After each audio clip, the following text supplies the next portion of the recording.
Preparing your home for sale is the single most important thing you will do that will determine how much cash you walk away with when you close. And getting it wrong can wipe out your profits altogether. So in this video, I'm going to teach you the simple, foolproof 3D system for getting your home ready for sale, including 3 important things that 90% of homeowners miss to their own detriment. Then at the end, I will teach you 2 insanely simple tricks that every professional realtor uses to 10x their effectiveness and maximize their profits when preparing their own homes for sale. The thing is, you already know where to start. This old Greek guy right here said that all learning is really just remembering. But because we've put so much of our heart and soul into our homes over the years, and because we've pinned so much of our future hopes on what we can do with the proceeds of our sale, we convince ourselves that we have no idea where to start. That's where he comes in. Hi, I'm Rich, and after nearly 20 years and selling hundreds of homes in Dorado County, I've got you covered. Yeah, but how? How what? How do you have us covered? And better yet, what would you do to prepare your own home for sale? That's a great question, Rich, and I'll show you. Actually, I'll show you, but first we have to go on a date. No, not a real date. I don't even know you. That'd be creepy. You see, preparing your home is like preparing for a first date. Well, let me show you by slipping into something a little more comfortable. Ah, that's better. And aren't you relieved it turned out to just be jeans and a t-shirt? Now look, if I'm just sitting around the house working from home or doing chores, I look like this. But if I were going on a first date, I would get prepared and look like this. There we go. Similarly, if I'm not selling my home, it might look like this. But if I'm gonna prepare my home for sale, it's gonna look like this. All right, now we're talking. This is how I want it to look before I show my home. Now look, I've been married for 20 years, so you might catch me slipping and dressing like this for date night. But if I do, my home isn't gonna be the only thing back on the market. So if every showing is like a first date, how do we prepare our homes for sale? How do we go from this to this? And how do professional realtors do it differently than their clients? Well, I'm gonna show you, but let me change first. Ah, that's better. All right, let's get one thing out of the way first off. Don't do major renovations. You won't get your money back. Look, you wouldn't race out to the gym an hour before a first date and expect to swap your dad bod for a 6-pack. So don't expect to remodel your kitchen right before sale and get the results you want. Most major renovations will return far less money than you spent on them in the first place, so it's best to skip them altogether. In general, think elbow grease, not dollars, when it comes to preparing your home for sale. Now, the first step to getting home preparation right is the 3 Ds, and I don't mean diners, drive-ins, and dives here. I mean deep clean, declutter, and depersonalize.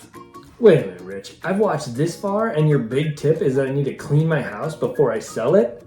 Of course not. You already know that the deep cleaning phase is the most important thing you can do to prepare your home for sale. Who doesn't?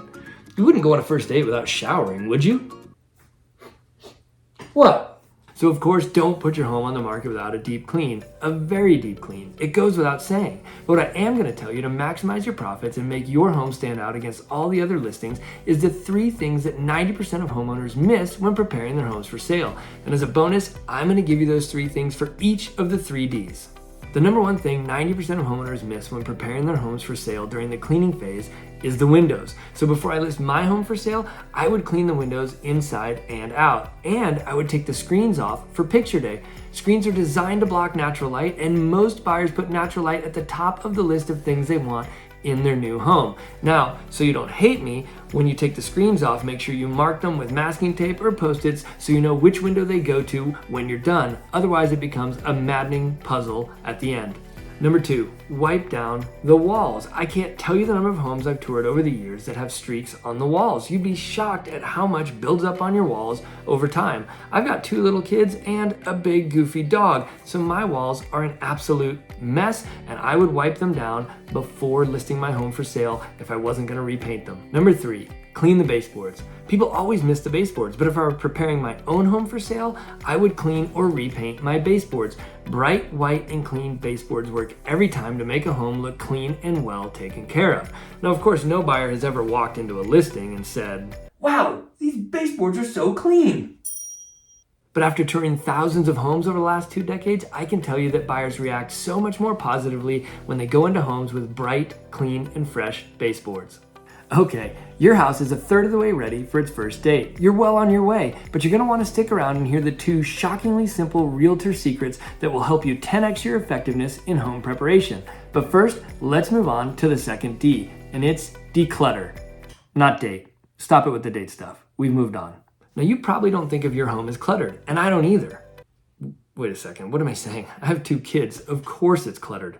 But you might be shocked to find out that we sell homes with 50% less furniture in them than when you're living there. 50%. That's a lot of stuff to get out of the way of your home sale.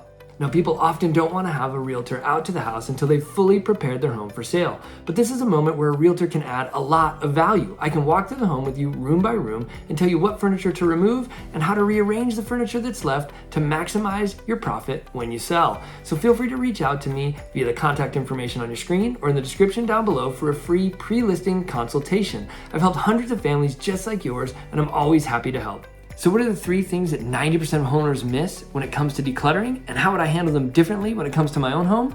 Well, the first one is closets. People always miss the closets. I would start by getting 50% of what's in my closet out, and then I would neatly organize the 50% that's left. You see, most homeowners are moving from condos, apartments, or smaller rental homes, and more storage is one of the big reasons they're buying a new home. So show them that your home has great storage by having nothing in it.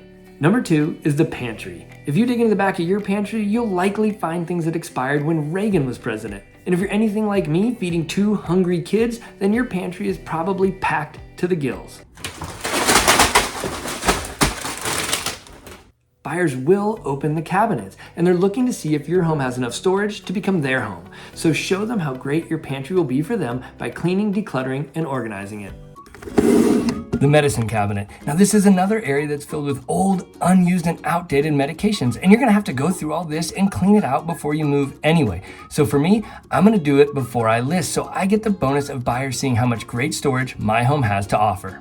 While these seem like small and insignificant parts of the home, most home sellers neglect these areas. So by putting in a little extra time and effort here, you will set yourself apart, and your home will be absolutely killing it on each of its first dates. All right, if you've made it this far and you're getting anything at all out of this video, click the like button, hit subscribe, and click the bell so you don't miss the next video with crucial information to help you get the most out of your home sale.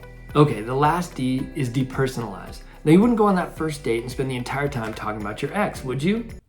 Really, don't do that. But it's the same for your home. Buyers can't see it as their home if they're spending the entire time staring at the last family to live there, your family, all over the walls. So this makes depersonalizing your home a crucial step in getting it ready for sale. Now, it goes without saying that you need to get all the family photos down off the walls, but this is often really hard for sellers because those photos are attached to their memories. But this represents a crucial mindset shift. It's a first step in no longer thinking of it as your home, but as an asset that you're trying to get the highest price for. But what are the 3 things when it comes to depersonalization that 90% of homeowners miss to the detriment of their own profits? Well, the first one is getting the religious iconography down off the wall. Now look, this is again a hard one for sellers because these religious icons represent people's faith, devotion, and their community, and they give people great comfort in their homes. But your buyer may simply not be the same faith as you are, so you're gonna wanna get those things down off the walls. Now, along with family photos, these religious icons tend to be some of people's most prized possessions. So the benefit of taking these down early is you have the chance to pack them up safely and securely for their trip to your new home. So for my home and my profits, I'm gonna get the religious items down off my walls. Number 2, political items. Banners, flags, and pictures of you shaking hands with politicians are things that people hold close to their hearts and close to their identities. But just like with religion, the buyer for your home may simply not share your political beliefs. So get these items down before you sell. Number 3 is paint, and I get a lot of pushback on this one. Many people have labored over their choice of colors for their walls, and the best thing about owning your own home is getting to paint the walls whatever fun, funky colors you like. But there is no bigger bang for your buck in terms of home preparation than repainting your walls. In fact, you can see a 107% return on your investment or more by repainting your walls one consistent neutral color throughout the whole house. Now, if you're not sure what color to choose here, feel free to reach out and I can give you some guidance because it does shift over time. But when it comes to preparing my home for sale, it's time to get the funky fun colors out and the neutral colors in. Now, what are the 2 ridiculously simple tricks that realtors use to 10x their effectiveness in home preparation? Well, number 1 is they do it all. Look, you wouldn't get 90% of the way ready for your date and then stop short like this, right? It just wouldn't work. You'd still come off looking like a goofy middle-aged man in his house shoes. And in the same way, you can't go 90% of the way on your home preparations and then come up short. If you deep clean but skip the windows, then all of the benefits of the deep clean are wiped out by the dirty windows. And if you declutter and depersonalize, but you just can't bring yourself to take down the family photos, religious icons, or your Van Buren for President 1837 banner, then it simply won't work. Buyers won't feel comfortable enough to spend enough time in your home to decide if they want to buy it or not. Look, professional realtors know this, and they've experienced what happens when you don't do it. Loss of buyers, longer on market times, and eventually a lower selling price. So they take all of their own advice and complete the entire 3Ds home preparation system, leaving nothing out. All right, secret number 2 that professional realtors use to 10x their effectiveness when preparing their homes for sale is to leverage professional help. Most of us can't get our homes as clean as a professional cleaner, so realtors hire a professional to deep clean their homes to prepare them for sale. Also, over the years, I've found that most house cleaners don't like to do windows, or they don't do the exterior windows, or they simply don't do them very well. So for my own home sale, I'd hire a company that specializes in windows to get those clean before I list. Now, as a bonus, if my budget allowed, I'd hire a professional painter to paint the interior of my home and do my baseboards. Now, if my budget didn't allow for that, I'd take on the painting and baseboards myself because it's not that hard to do. Okay, that wraps up what to do to prepare your house for sale in 2024 and how professional realtors do it differently to maximize their effectiveness. And I'd like to thank you. No, I'd like to thank you. No, it's been my pleasure to thank you for watching. But none of this will matter at all if you make the wrong home repairs that wipe out all of your profits from sale. So to find out what not to fix before you sell, click this video up here. And as always, thanks for watching, and I'll see you on the next one.